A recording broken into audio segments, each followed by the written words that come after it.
উত্তরবঙ্গে লাগাতার বৃষ্টির ফলে সবথেকে বিপর্যস্ত যে গ্রাম সেই জায়গায় আমরা এসছি মিরিক থেকে প্রায় এটি 7 কিলোমিটার দূরে এবং এই গ্রামের অবস্থা আপনাদের দেখাই যে এই গোটা অঞ্চলটাই কিন্তু ফ্ল্যাশ ফ্লাড দিয়ে পুরোপুরি মাটির তলায় চলে গেছে এবং এখানে প্রত্যেকটি ঘর মানে ধ্বংসস্তূপে পরিণত হয়েছে এবং যে ঘরটি এখন আপনাকে দেখাচ্ছি এই ঘরের মধ্যে 4 জন বাসিন্দা ছিল, তার মধ্যে একজন 12 বছর বয়সী বাচ্চা ছিল, একটি মেয়ে।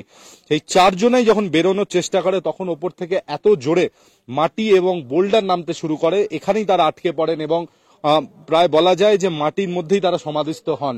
অনেক চেষ্টা করা হয় তাদেরকে বার করার, তবে অবশেষে তাদেরকে বার করা যায়নি এবং জীবিত অবস্থায় তাদেরকে বার করা সম্ভব হয়নি। 6 জন আটকে ছিল, তার মধ্যে 4 জনকে উদ্ধার করা সম্ভব হয়, তবে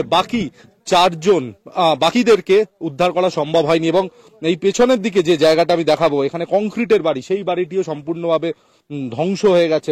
বিশাল আকার বোল্ডার, দেখুন এই ধরনের বোল্ডার, এই সাইজের বোল্ডার গুলো ওপর থেকে নিচে ক্রমাগত নামতে শুরু করে বৃষ্টির জলের সাথে এবং তার সাথে কাদা মাটি নিয়ে পুরো পাহাড়ের একটা অংশ বলা যায় কি নিচে নেমে আসে। তখন প্রায় রাত 2টো বাজছিল যখন এই ঘটনাটি ঘটে। এখানে যারা বাসিন্দারা রয়েছেন তাদের প্রত্যেককেই এখান থেকে সরিয়ে নিয়ে যাওয়া হয়েছে রিলিফ ক্যাম্পে এবং চেষ্টা করা হচ্ছে তাদের পুনর্বাসন দেওয়া। তবে যা পরিস্থিতি এই মুহূর্তে রয়েছে, আবহাওয়ার যা পরিস্থিতি, উদ্ধার কার্য কিন্তু পুরো দমে করা সম্ভব হচ্ছে না। তবে এনডিআরএফ এর থেকে যেটা জানানো হয়েছে যে আপাতত এই গ্রামেতে আর কেউ আটকে নেই, যারা ছিলেন তাদেরকে উদ্ধার করা সম্ভব হয়েছে।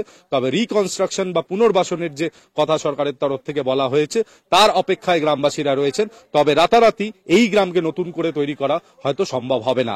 ক্যামেরাম্যান শুভজিৎ গায়নের সাথে তাপস সেনগুপ্ত, আজ তাক বাংলা, মিরিক।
উত্তরবঙ্গে লাগাতার বৃষ্টির ফলে সবথেকে বিপর্যস্ত যে গ্রাম সেই জায়গায় আমরা এসছি মিরিক থেকে প্রায় এটি 7 কিলোমিটার দূরে এবং এই গ্রামের অবস্থা আপনাদের দেখাই যে এই গোটা অঞ্চলটাই কিন্তু ফ্ল্যাশ ফ্লাড দিয়ে পুরোপুরি মাটির তলায় চলে গেছে এবং এখানে প্রত্যেকটি ঘর মানে ধ্বংসস্তূপে পরিণত হয়েছে এবং যে ঘরটি এখন আপনাকে দেখাচ্ছি এই ঘরের মধ্যে 4 জন বাসিন্দা ছিল, তার মধ্যে একজন 12 বছর বয়সী বাচ্চা ছিল, একটি মেয়ে।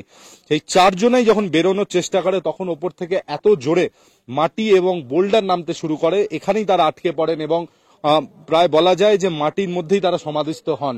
অনেক চেষ্টা করা হয় তাদেরকে বার করার, তবে অবশেষে তাদেরকে বার করা যায়নি এবং জীবিত অবস্থায় তাদেরকে বার করা সম্ভব হয়নি। 6 জন আটকে ছিল, তার মধ্যে 4 জনকে উদ্ধার করা সম্ভব হয়, তবে বাকি চারজন, বাকিদেরকে উদ্ধার করা সম্ভব হয়নি। এবং এই পেছনের দিকে যে জায়গাটা আমি দেখাবো, এখানে কংক্রিটের বাড়ি, সেই বাড়িটিও সম্পূর্ণভাবে ধ্বংস হয়ে গেছে।